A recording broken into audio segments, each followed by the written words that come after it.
Right, hopefully the camera is on. Start a video how every video should be started.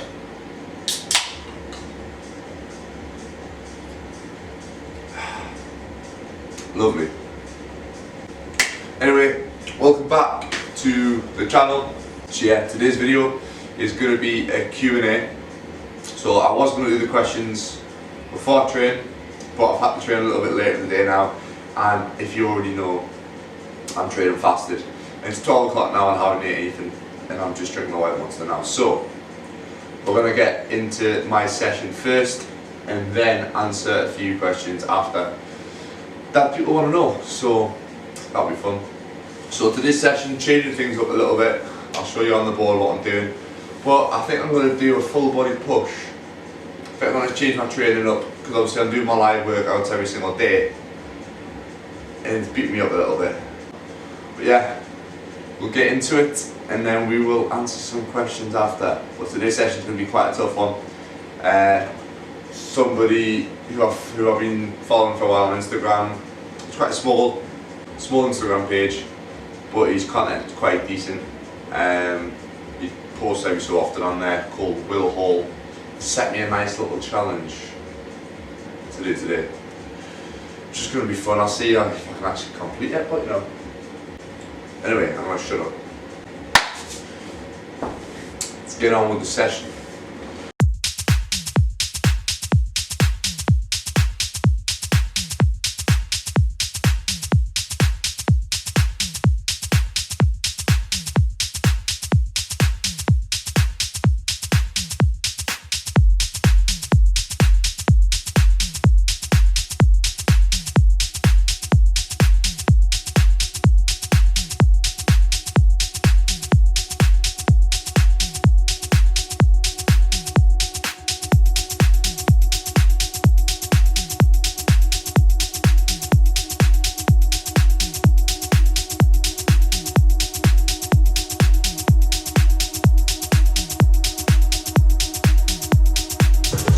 So, first up we have front squats. So I've only actually just started back squatting, front squatting, well squatting with a bar, literally since lockdown. So previously to that, because of loads of lower back injuries, so since I was about 12 years old, I've had what we call spondylolisthesis, which is a slip vertebra. Mine was the L5 vertebra, so my disc slipped about 4 millimeters. It was just screwed due to stress fractures in growing when I was young, playing football pretty much every day. Had that since I was 12. I was in and out of football for 2 years with that. So I've always struggled back squatting. Like my back would just spasm up, so my lower back muscle would always just spasm up. If I did try and back squat, just because obviously the pressure, the load from the bar pressing down on your joints and the disc wasn't good. So I didn't do that. I literally just worked on my core loads, stretched off quite a bit. And in terms of leg stuff, it was all either body weight, all weight below the spine. So dumbbells, trap bar was normally alright, leg press, a lot of leg pressing, and rear foot elevated split squats. Leg press and rear foot elevated split squats were my main two things. But since lockdown, I've been not brave. I've always fancied trying it again, just because my core's a lot stronger now and I haven't done it. So now's the perfect time. And I'm also not playing full-time football anymore, so that's a big plus, yeah. It's just for athletes who are in season, I know obviously we're off season now technically. Athletes who are in season, I wouldn't massively recommend back squatting, just because your body's getting played like a lot of pressure through it anyway, through plyometrics, through jumping, through impact, through tackles, challenges, especially like if you're playing football, rugby. I'm not a massive advocate, it's a big word, of that for athletes in season. Obviously some coaches are, but I would recommend things like trap bar deadlifts and rear foot elevated split squats with dumbbells, anything with the weights below. But anyway, that's me talking. I've just started doing them again. My wrist flexibility isn't good, so I can't actually do the front rack position, so I have to do the kind of crossover grip. But I'll probably not go too heavy. I think I got up to 80 kilograms for 5 sets of 8, I think last time, which isn't really great considering I'm like 95 to 100 kilograms, nearly 100 kilograms now. but I'm just learning the movement again. But anyway, we get warmed up on it, 5 sets, so I'm doing it every 3 minutes on the minute, just to keep the session flowing. So I should have about 2.5 minutes recovery. Get warm.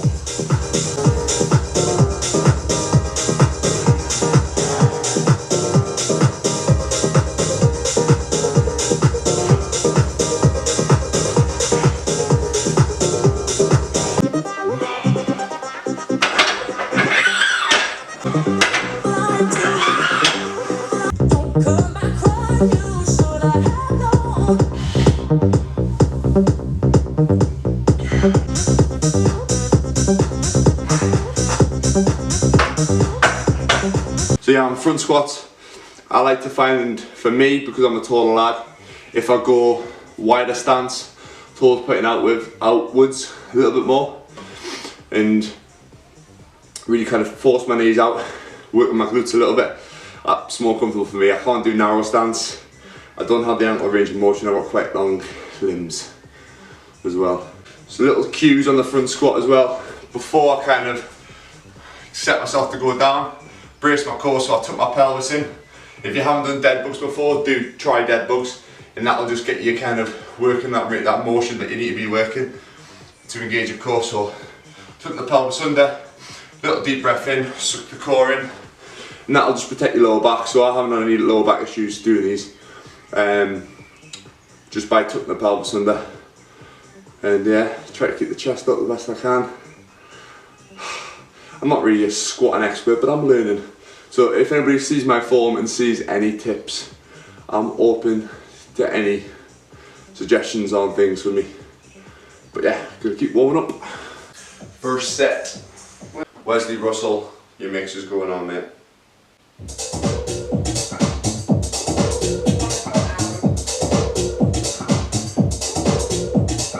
Wes Russell, area mix. See me through. Go on.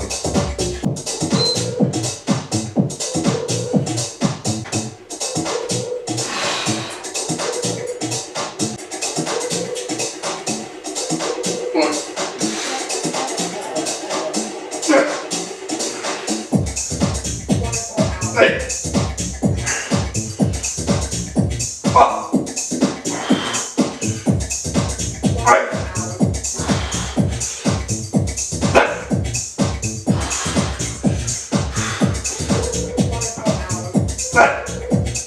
Come on. Hey.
Right, Will Hall, this is for you, mate.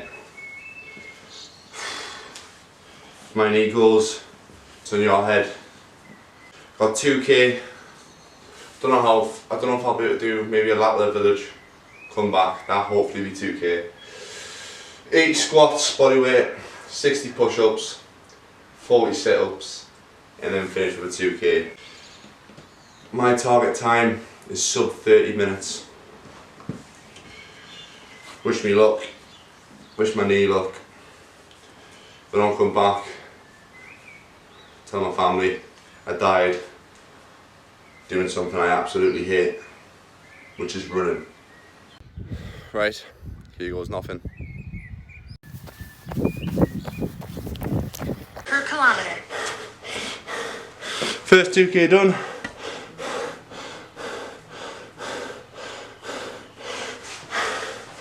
Time lapse on. Put it on. 80. 1, 2.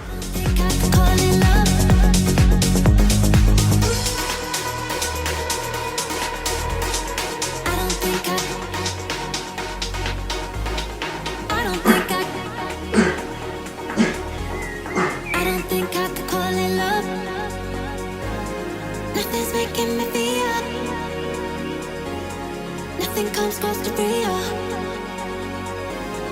Devil made me a deal.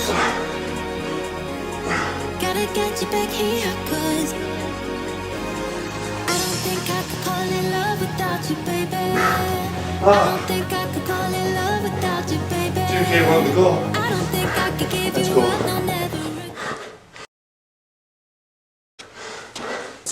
Time 10 Ah! minutes, 54 seconds. Distance 2 kilometers. Pace 5. Fuck you, Will. I don't run. We can say that. 29:01.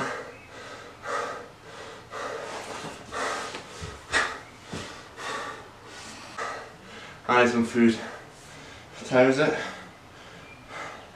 2:30. Full body push done. Will's horrible, bloody, just, I don't know what it is, routine, challenge, fasted. I'm gonna get some food, damn me. Oh my god. My legs haven't felt like this in a long time. Well, the knee survived. It's aching now, like, but cheers, Will, mate. Oh. Anyway, Q&A. So I put it on my Instagram, messaged a few people as well, just to see what they'd be interested to hear, and we'll see what we've got. So, first question. Hi, Brendan Pearson Fitness. What are your favourite workouts? My favourite workouts vary a lot. I get bored quite easy doing the same thing, even though it is kind of good to kind of keep the same routine. So a lot of people think changing the routine every single session is going to be great and it's going to shock the muscle. That's the one, shock the muscle, which is bull. So what you want to really do is focus on 1 or 2 key movements. So maybe like keep your one squat and motion the same, 1 hip hinge movement, so like a squat, a deadlift, 1 press consistent, say overhead press, and then 1 pull in motion, say pull up. There you go.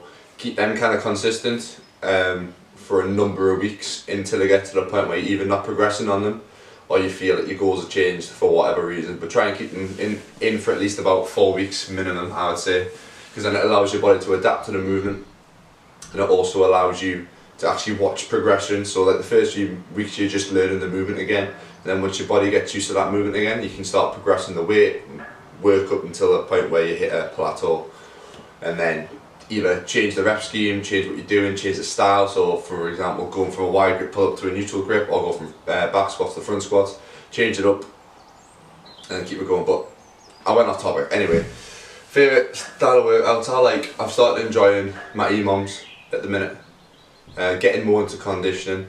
I like something where I've got that kind of bodybuilding aspect of it, but I also have the conditioning side of it, because I like finish my session with a sweat on, just because I feel like I haven't done anything. So Type of workout, favourite workouts, quite like full body at the minute, but I do love a push day. I can't decide what's my favourite type of workouts. Something with some aspect of bodybuilding and then like a cardio, EMOM, conditioning finisher. How would you structure a training program for an athlete looking to bulk but remain and keep their speed and explosiveness? So for athletes, don't be afraid to lift weights in season. I know a lot of people, a lot of S&C coaches I found when I was in football, full-time football, they would shy away from weight training and they would only give you like 3 sets per week. So for example, we used to only have like 1 gym session a week when I was at Newcastle under a certain S&C coach. Different ones, we had different ones over the time period, but my last ones were kind of like 1 gym session a week, and we did like 3 sets of a push, 3 sets of a pull, 3 sets of a squat. In the squat, I'm not talking like heavy, I'm talking like, I think it was, what was it, goblet squats, but we only had 30 kilogram weights. It was like 3 sets of 8. I said, not going to do anything. But yeah, especially in football, coaches and athletes are quite scared of lifting heavy, but do not be afraid of that. So if you want to bulk up, I know a lad who's goalkeeper wanting to bulk up. Goalkeepers need a little bit of size, but they also need to keep their athleticism. Definitely dyslexic. All you've got to do is do your bodybuilding, weightlifting, whatever movements, but continue to do your sport specific stuff, so don't neglect it. And then also add in some sport specific stuff to your training. So say you're doing bench pressing or something like that, maybe superset that with some explosive push-ups or something that's like a functional movement rather than just that. Also keep your mobility routine, continue to do that, because you can get quite tight. So my upper body is quite tight anyway, especially being a goalkeeper for a number of years. Your mobility is massively important, and I lifted weights for a long time, so my upper body is quite stiff. My lower body is quite flexible, just because I stretch that constantly. But upper body wise, mobility is probably something I need to work on. But yeah, main things, don't be afraid of lifting weights. Just continue to do your athletic movements. So if you're playing football full time, playing rugby full time, whatever sport it is, you're going to continue to do that. Just make sure you manage your load as well, so you're not overdoing it. Because if you're playing 2 games a week as a footballer, you don't want to be smashing legs twice a week as well. Like, you're going to kill yourself. And then also diet wise, don't be afraid to have a few extra calories, because you're going to be burning loads anyway. Like, I think I was probably eating up to like 5,500 calories at one point. Well, it's carb mass. So that was when I was full-time football and I was smashing the gym, and that was probably, it was my heaviest. I was probably at 98, I'm about 98, 99 now, but now I'm obviously doing a lot more weight training. But just make sure you're eating a clean diet as well. Don't just be hammering cheeseburgers down you for fun.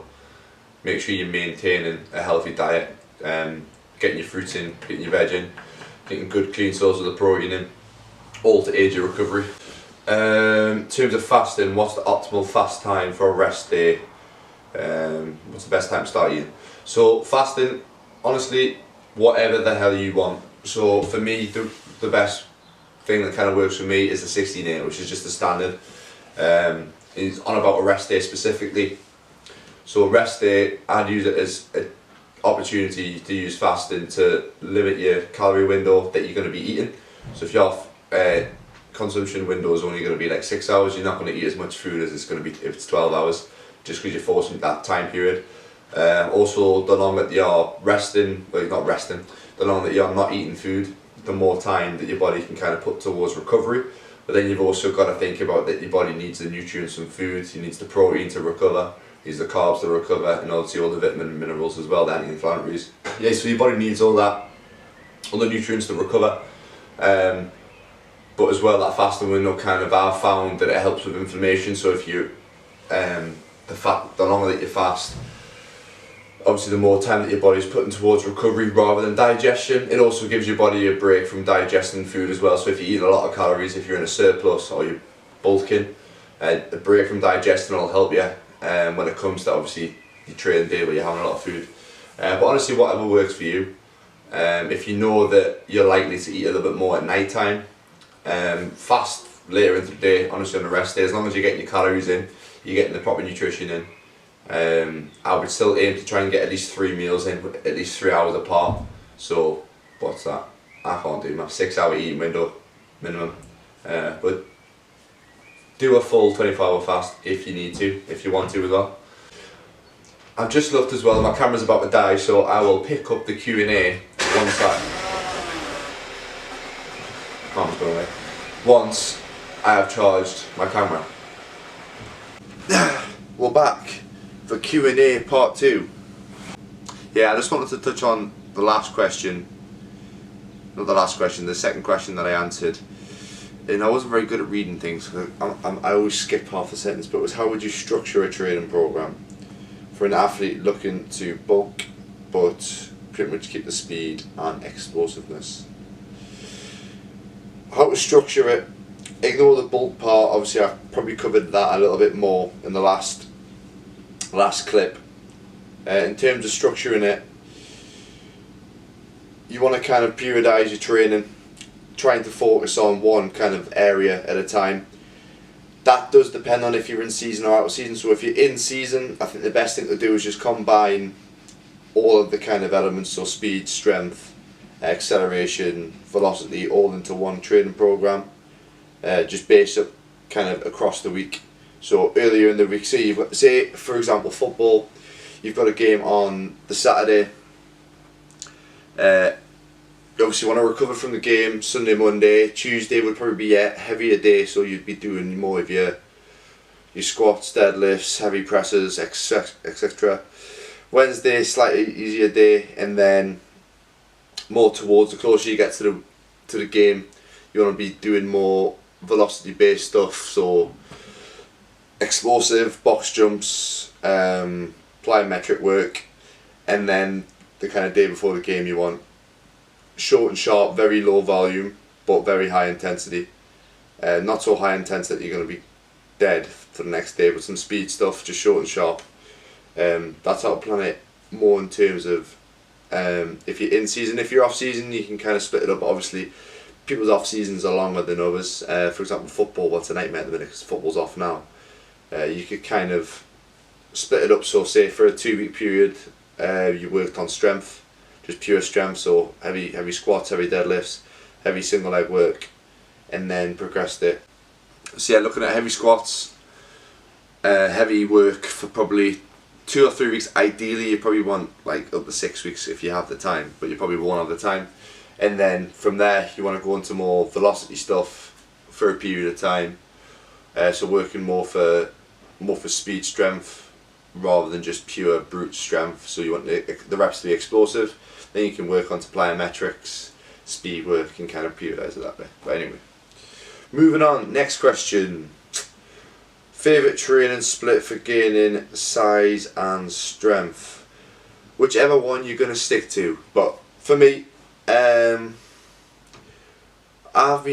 change my training all the time, but I think a general upper lower split for size and strength is pretty solid. It depends obviously how often you can get to the gym. If you can get 3 days a week, full body. If you can go 4 days a week, upper lower. If you can go 5, upper lower, then a push pull legs. If you want to go 6, then push pull legs is probably the way forward. But I've been enjoying full body in upper lower splits recently, so that's probably my favourite ones. But the main thing you want to focus on then is compound lifts. Heavy presses, bench press, overhead press, incline press, barbell, dumbbell, dips. In terms of pulls, you want to do heavy rows, single arm rows, dumbbell rows, pull-ups, weighted pull-ups.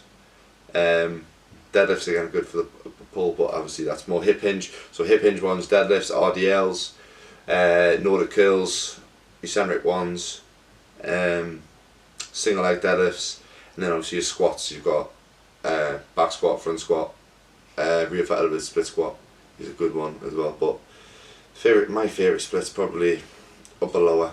But I've just started doing full body push, full body pull, so I'll see how that goes and let you know. Second one, important body parts / movements to train which people neglect. Main thing is any sort of back rowing movement, especially now that people are kind of locked down. They're going to be doing a lot of push-ups, a lot of, if you can do handstands, you can do handstands, but a lot of pushing for the upper body, just because it's hard to do body weight back exercises if you don't have a pull-up bar or a TRX. So working on all the muscles in between the shoulder blades, the rear delts as well. So some sort of rows just to counteract any sort of pressure, just to stop the shoulders from slouching forward and getting bad posture. Posterior chain works massively neglected because everybody goes into the gym and trains chest in the squat if they're going to do leg stuff. So hamstrings is another one as well. And calves, but nobody likes training calves. Nobody likes training calves, do they? I do it a little bit, but it's just boring, isn't it? Probably just say back in general, more rows than anything. If you're aiming to try and sort your posture out and you're doing loads of pull-ups, I'd recommend just sticking to probably a 2-to-1 ratio of horizontal, so rows like bent over row, dumbbell row, compared to your overhead pulls like pull-ups, lat pull down. Never neglect your rows. Glutes is a big thing as well, but I think a lot of people do hit glutes now, like hip thrusts, because glutes, strong glutes fix loads of problems, fix bad back, bad knees, bad hips, bad everything. Yeah, I mentioned the hip thrust would probably be a movement that I'd recommend for nearly everybody. Build the glutes up. Have you read any good books on nutrition?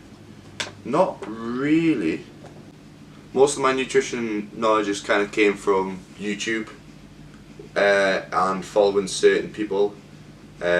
Coach Eugene Tao is a good one to follow, just for everything for movement as well as nutrition.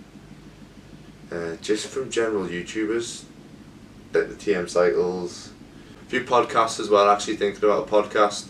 Listen to a good one by Chris Will.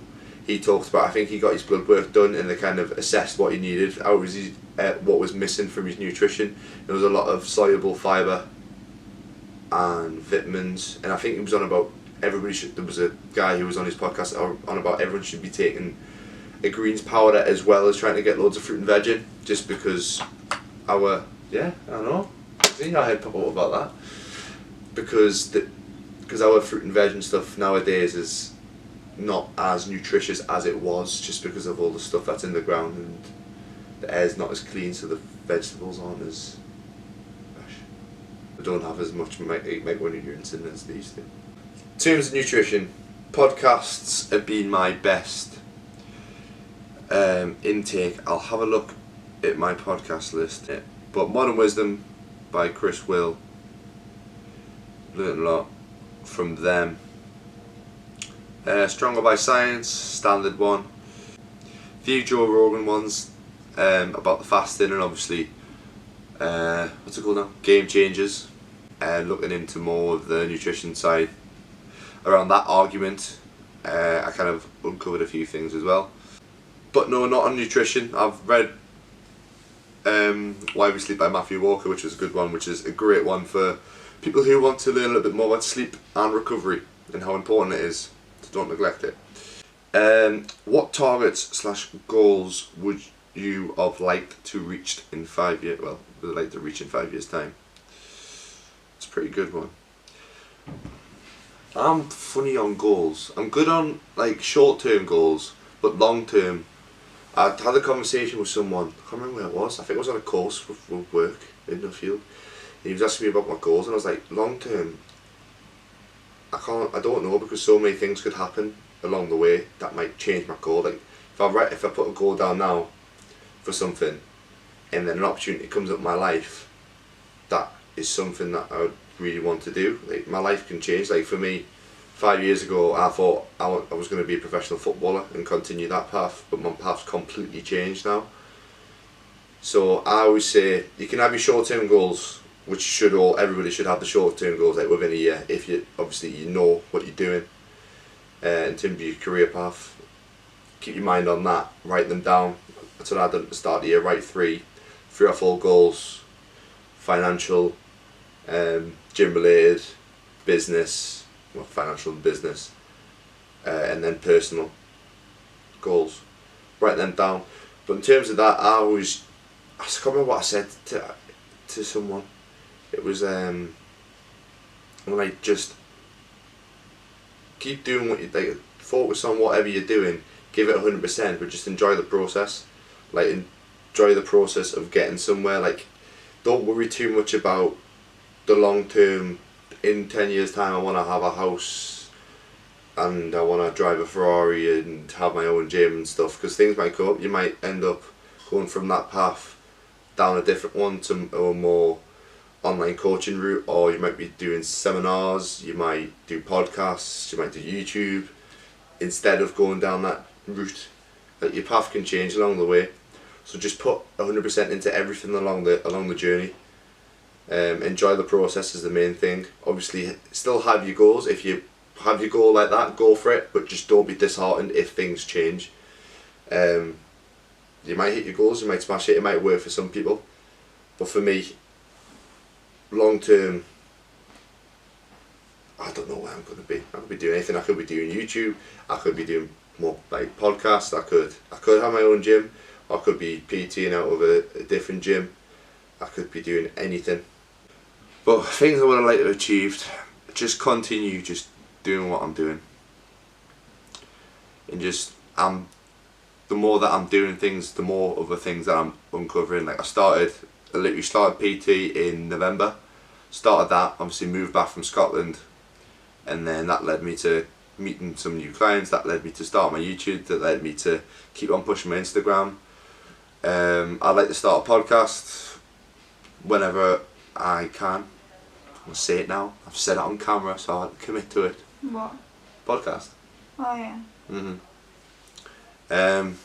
Continue helping as many people as I can, because I enjoy my job, I enjoy helping people, I enjoy seeing like people giving me good feedback, saying, oh, this was a great workout, enjoyed this, like my live workouts, getting good feedback from that. Just keep doing what I'm doing, main thing, see what comes of it.